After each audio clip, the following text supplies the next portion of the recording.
C'est quoi vos idées pour la révolution? Les idées, on pense que les travailleurs du monde entier doivent lutter partout. Ils doivent lutter eux-mêmes, prendre en main leur lutte, faire des assemblées générales, ne pas laisser leur lutte entre les mains des spécialistes, des syndicats ou des partis politiques. Et puis, il faut que le mouvement s'étende le plus possible. Tiens, ça c'est en plus. Voilà, est-ce qu'on est un peu au courant de la situation de l'Occident par rapport au monde entier, etc., notamment par rapport à la situation économique? L'Occident ou l'Orient, la Chine ou l'Inde, c'est la même crise. Hein. Il y a une crise générale du capitalisme. Ça va obliger, déjà ça a commencé, les travailleurs de se mobiliser pour lutter contre les attaques. Hein. Aujourd'hui c'est la retraite, demain c'est les licenciements, après c'est la santé et tout ça. C'est valable aussi en Grèce, en Espagne, en Angleterre, bientôt ça va tomber aussi.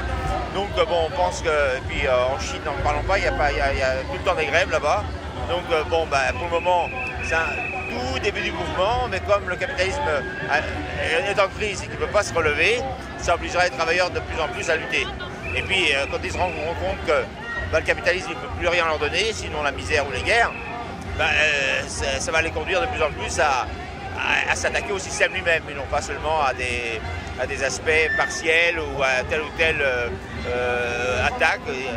La seule solution, c'est le renversement du capitalisme. What we call capitalism in the West, what we call capitalist is just private ownership, private control with massive public support and initiative.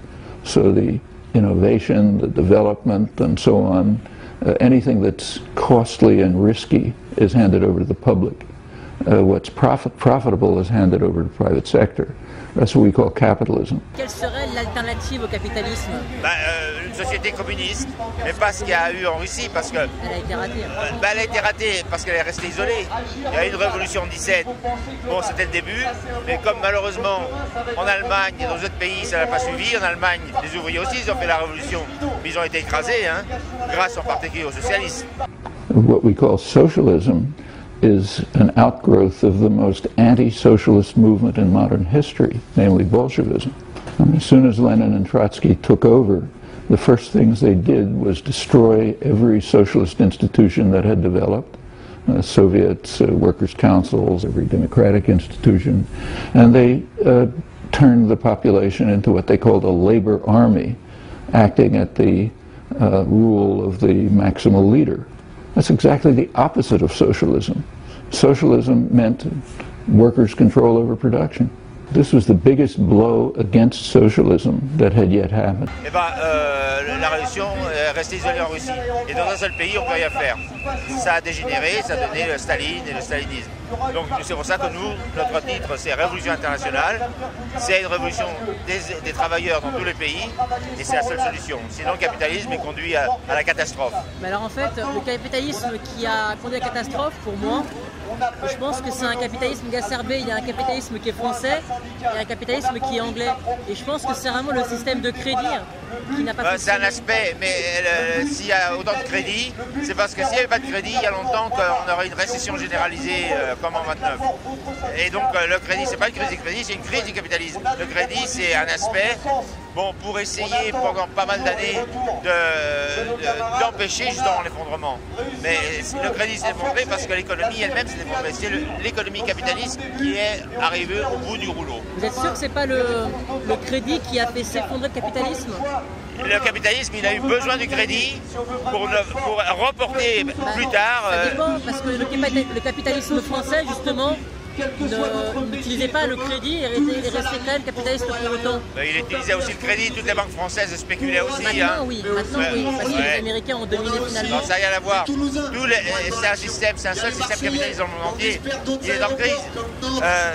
C'est pas à cause du capitalisme américain plus particulièrement. Évidemment qu'il a un pouvoir particulier, c'est le pays le plus puissant. En 1944, Américains et Européens veulent réorganiser les échanges monétaires. Ils se réunissent donc à Bretton Woods, aux États-Unis, pour redéfinir un nouvel ordre monétaire international. Et cela en raison de la crise de 1929, de la mauvaise utilisation de l'étalon or et des suites de la Deuxième Guerre mondiale. L'accord de Bretton Woods donc prévoit la convertibilité des monnaies entre elles, les parités étant définies par rapport au dollar, qui est à la fois l'étalon monétaire et la monnaie de réserve. La monnaie américaine étant elle-même rattachée à l'or, l'échange était donc fixe. Mais en août 1971, les Américains décident de suspendre la convertibilité du dollar par rapport à l'or, et depuis cette date, les changes entre les monnaies sont flottants et les difficultés ont commencé. Ah, évidemment, mais à part ça, c'est tout le capitalisme qui est en crise.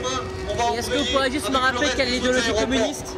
L'idéologie communiste, attends, nous on parle pas d'idéologie, on parle des positions, le programme, le concept. C'est renversement du capitalisme par les travailleurs associés, en Russie ils appellent ça les soviets, des conseils ouvriers, des assemblées de travailleurs, donc qui s'unissent, qui élargissent au-delà des secteurs, dans toutes les villes, ils délèguent des délégués élus révocables pour mener une tâche de centralisation et puis extension du mouvement dans tous les pays. Now, Lenin and Trotsky had a principled reason for destroying socialism in Russia. I mean, they were orthodox Marxists in a sense that Marx was not. But there was a version of orthodox Marxism which said that an impoverished, backward, mostly agricultural country like Russia couldn't go on to socialism. You first had to drive it by force through industrialization. And then after that, by the iron laws of history and so on, somehow socialism would come.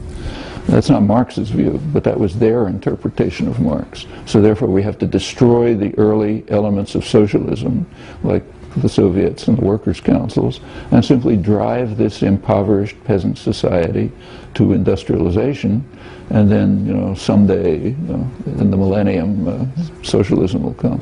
Le concept le plus large du communisme? Le plus large, c'est une société où les producteurs ne travaillent pas pour une minorité privilégiée, ils travaillent pour les besoins de tout le monde.